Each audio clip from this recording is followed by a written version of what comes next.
Les apparitions d'ovnis dans le ciel du Nevada, à l'origine de la mythologie qui entoure la mystérieuse zone 51. Nous sommes devant la zone 51. Mais vous imaginez ce qui doit se passer derrière? En 1947, une soucoupe volante serait tombée dans le désert du Nouveau-Mexique, non loin de la ville de Roswell. A priori, la zone 51 ne cache pas d'activité extraterrestre.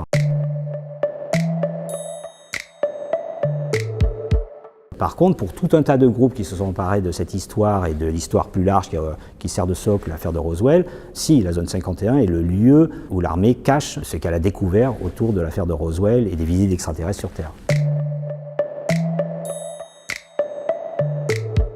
En 1980, un livre est publié qui raconte qu'en 1947, l'armée américaine a caché la découverte d'une soucoupe et de ses pilotes extraterrestres. Jusque-là, il y avait tout un tas d'idées comme quoi l'armée américaine avait conduit un programme d'études sur les ovnis dans les années 50-60 et ça se passait à la base de Wright-Patterson près de Dayton dans l'Ohio. Et dans les années 80, cette histoire va se déplacer de Wright-Patterson au Nevada. Et là, il y avait tout un discours, tout un folklore qui s'était développé à propos de l'existence d'un hangar secret qu'on appelait le hangar 18, où auraient été cachés les cadavres des extraterrestres.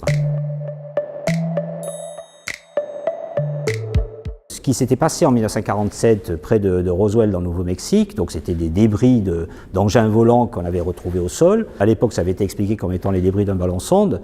Aujourd'hui, ce qu'on sait, c'est que ça correspondait à un programme ultra secret qui était au niveau de la bombe atomique, qui consistait justement à espionner, grâce à des trains de ballons géants, les Russes, au cas où ils auraient acquis eux aussi la bombe atomique. Mais dans les années 90, quand l'armée vient dire « oui, on a caché la vérité », en révélant que ce sont des ballons secrets, évidemment, ils sont plus audibles. Ils expliquent dans le même temps qu'ils ont caché la vérité en 1947 et que maintenant, ils vont dire la vérité. Et cette vérité est décevante pour la plupart des gens, puisqu'elle ne rejoint pas la thèse extraterrestre. Dans les années 70, avec le renforcement du Freedom of Information Act, qui est la loi sur la liberté d'accès aux documents administratifs, qui est très efficace aux États-Unis, il devient très facile, beaucoup plus facile pour les citoyens d'obtenir des documents de l'administration américaine. Et les ufologues vont s'en servir à partir de 1976, et ils vont faire déclassifier par l'US Air Force, par le FBI, par la CIA et même par la NSA, tout un tas de documents qui sont relatifs à tout ce que ces organismes ont pu faire de près ou de loin sur la question des ovnis. Comme beaucoup de ces documents sont caviardés, notamment ceux de la CIA et la NSA, les ufologues vont passer énormément d'années à essayer de déterminer ce qu'il y a sous l'encre noire qui camoufle une partie des informations. Ce qui est étonnant de la part du Pentagone, c'est qu'en fait, chaque fois qu'ils essaient de tordre le cou à cette histoire, ils ne réussissent qu'en fait à la relancer et à lui donner une popularité encore plus grande que la fois précédente. Alors en 1987, parmi les documents soi-disant secrets qui émergent, il y a une douzaine, une quinzaine de pages, et qui est un briefing préparé pour le président Eisenhower en 1952, qui lui explique tout ce qui s'est passé avant qu'il devienne président, donc l'affaire de Roswell, les secrets, etc., etc. Et les ufologues vont mettre plusieurs années à déterminer qu'en fait ce sont des faux, habilement fabriqués par des gens qui connaissent très bien le dossier. Mais comme ces questions vont déborder très largement le cadre de l'ufologie à partir de la fin des années 80, ça va permettre leur récupération par des franges de la population qui sont beaucoup plus connues traditionnellement pour leur appartenance au milieu survivaliste, d'extrême droite, ultra-conspirationniste. Et ces gens-là ne vont pas se gêner pour récupérer le folklore des ovnis et le mettre à leur sauce, c'est-à-dire ajouter tout un tas d'éléments que les ufologues vont être les premiers d'ailleurs à dénoncer.